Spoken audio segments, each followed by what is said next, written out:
Então, meus queridos irmãos, minhas queridas irmãs, nós estamos felizes de estar aqui, começando essa preparação para o nosso Natal. E nós estamos nessa primeira parte da missa, que vocês sabem, a leitura da Bíblia. Nós temos aí 3 trechos da Bíblia, mais o Salmo, portanto, 4 trechos. E esses trechos dão para nós, assim, um ensinamento. O que nós vamos levar para casa para preparar o nosso Natal? Para vocês entenderem um pouco, vocês já entendem, mas esse tempo do Natal tem 4 domingos. Vocês podem ver as 4 velas aqui da coroa. 4 domingos, não 4 semanas, porque a última semana é muito pequena.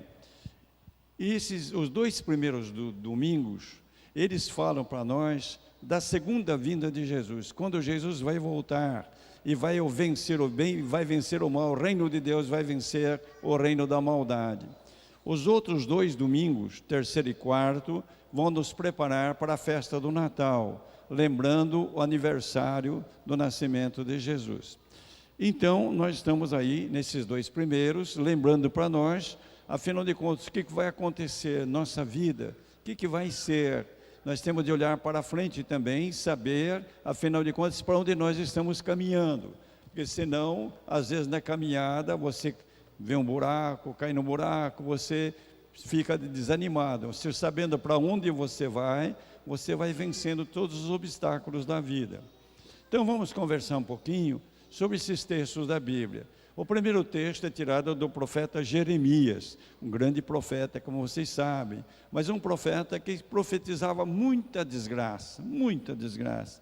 Mas depois depois que as desgraças aconteceram, ele começou a profetizar o futuro bonito, que tudo aquilo que seria superado. É a promessa, Deus prometia através do profeta Jeremias. E nesse trecho, ele vai dizer, eis que virão dias, quer dizer, vai acontecer, não está acontecendo agora, o povo está sofrendo, vocês estão sofrendo, mas vai acontecer. E o que vai acontecer? Farei brotar de Davi a semente da justiça, que fará valer a lei e a justiça na terra. O que quer dizer isso?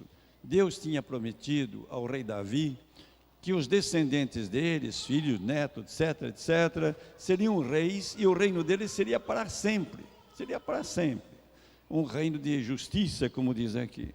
E o que aconteceu? Perderam a guerra, nunca mais tiveram rei, nunca mais. Israel se tornou uma província da Pérsia, depois dos gregos, depois dos romanos, né? E nunca mais teve rei. E a promessa de Deus? E aí então ele vai dizer, mas essa promessa vai acontecer, vai surgir, diz aqui, vai brotar de Davi a semente da justiça, vai aparecer alguém. Então esse trecho nos fala de quem?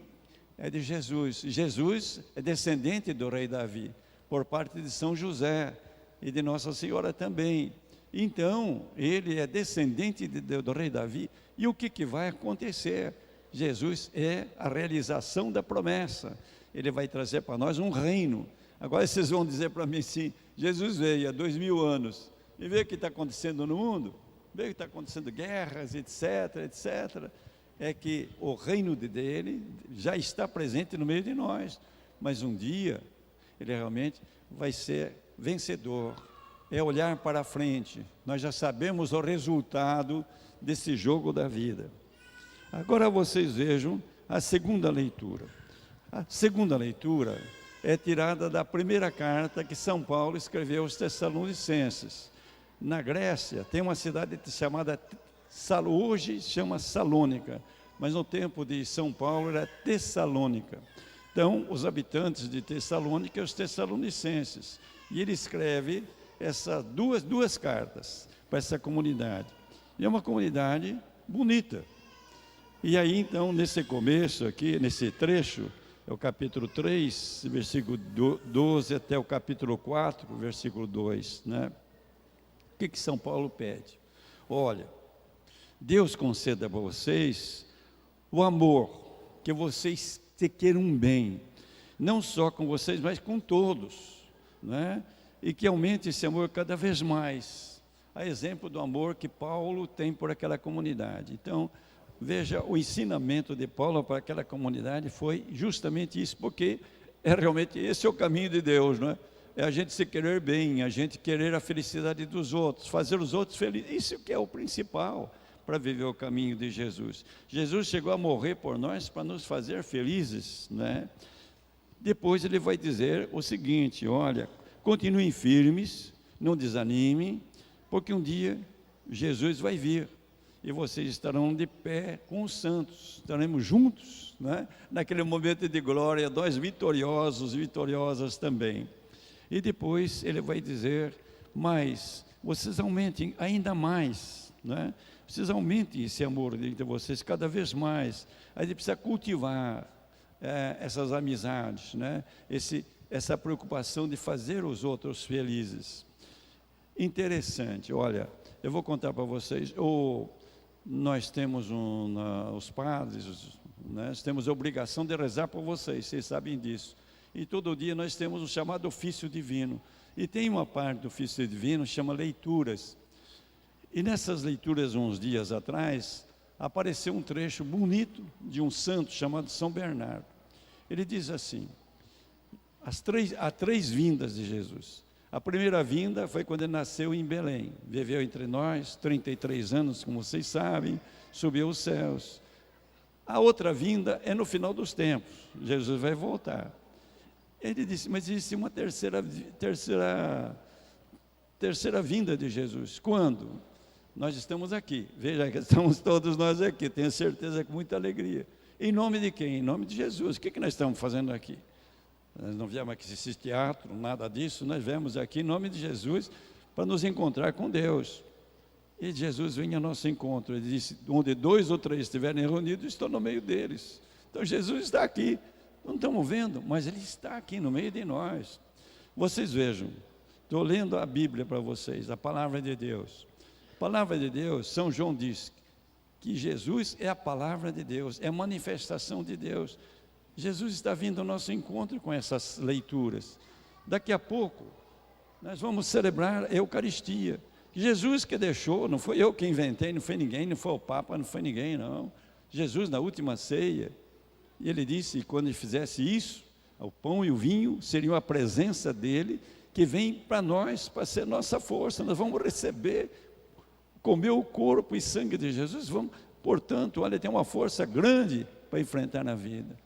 Nós vamos encontrando com Jesus, é o terceiro modo da vinda de Jesus entre nós. Então aqui, justamente, São Paulo vai falando disso, né?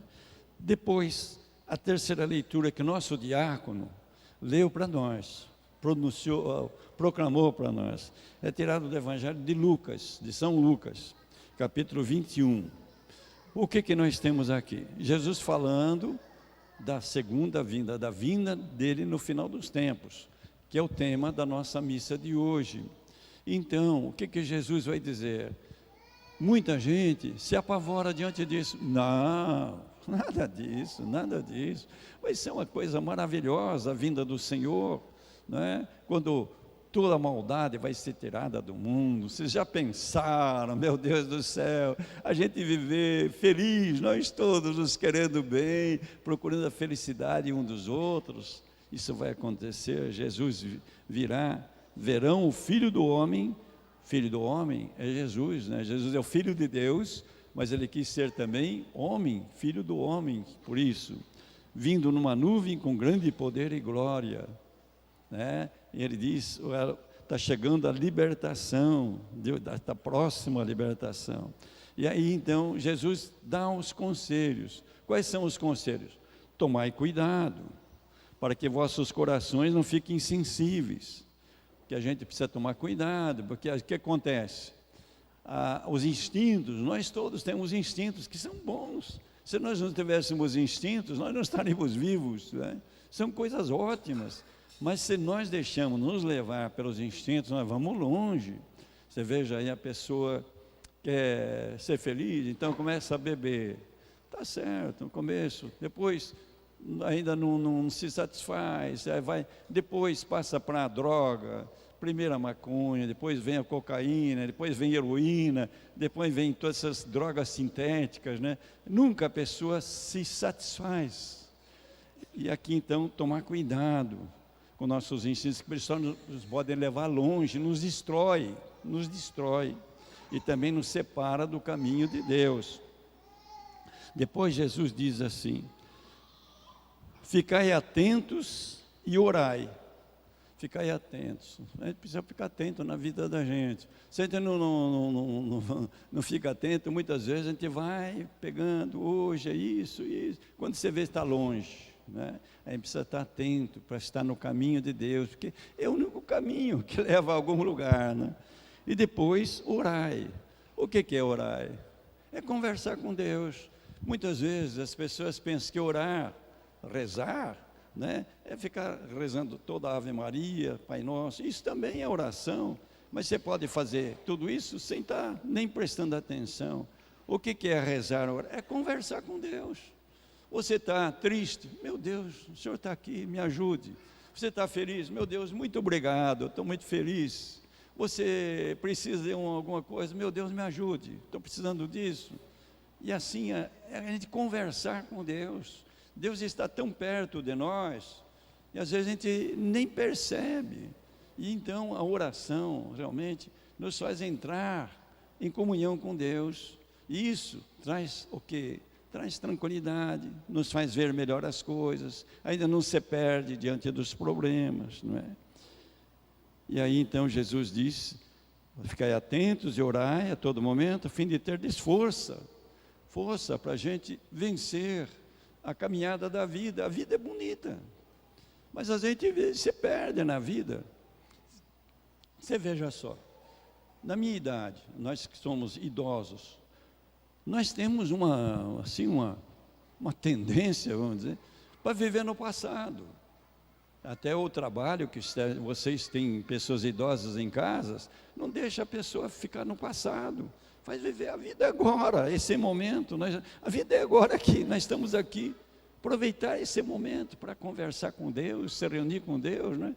Depois você está tomando seu café ou almoçando, aquele momento, viva aquele momento. Os jovens têm a tendência de viver no futuro, precisa pensar no futuro, mas a pessoa, quando se esquece de viver pensando só no futuro, não vive. Então nós precisamos aprender a viver. E a oração, essa atenção nos faz realmente perceber e dar força para a gente viver a vida, não jogar fora a nossa vida. E também, como diz aqui, para ficar em pé diante do Filho do Homem. Quando ele chegar, meu Deus do céu, imagine nós lá com Jesus, com os santos todos, né, com os anjos, vai ser uma glória, vai ser a glória. E eu termino essa nossa conversa com esse salmo. Vocês sempre, às vezes vocês percebem, os salmos têm 2 números. Por exemplo, o salmo é 25, 24. 25 na Bíblia hebraica e 24 na Bíblia grega. Há uma diferença de número, mas o número dos salmos é o mesmo. Veja o que é conversar com Deus. Veja o que é conversar com Deus. Esse salmo nos mostra, o salmista dizendo: mostrai-me, ó Senhor, vossos caminhos. Mostrai-me, ó Senhor, vossos caminhos, e fazei-me conhecer a vossa estrada. Vossa verdade me oriente, me conduza, porque sois o Deus da minha salvação. Veja, isso que é rezar, isso que é orar, conversar com Deus.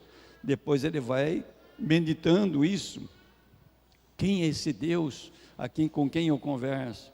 É piedade, é retidão, dirige os humildes na justiça, ensina os pobres o seu caminho. Os caminhos de Deus são verdade e amor. Veja que coisa bonita, meu Deus do céu. Então, eu proponho para vocês, que na nossa missa de hoje, a gente lembre sempre da primeira vinda de Jesus no Natal, a segunda vinda de Jesus no fim dos tempos, a terceira vinda de Jesus sempre quando nós nos encontramos em nome de Jesus, quando nós ouvimos a palavra de Deus e quando nós celebramos a nossa Eucaristia.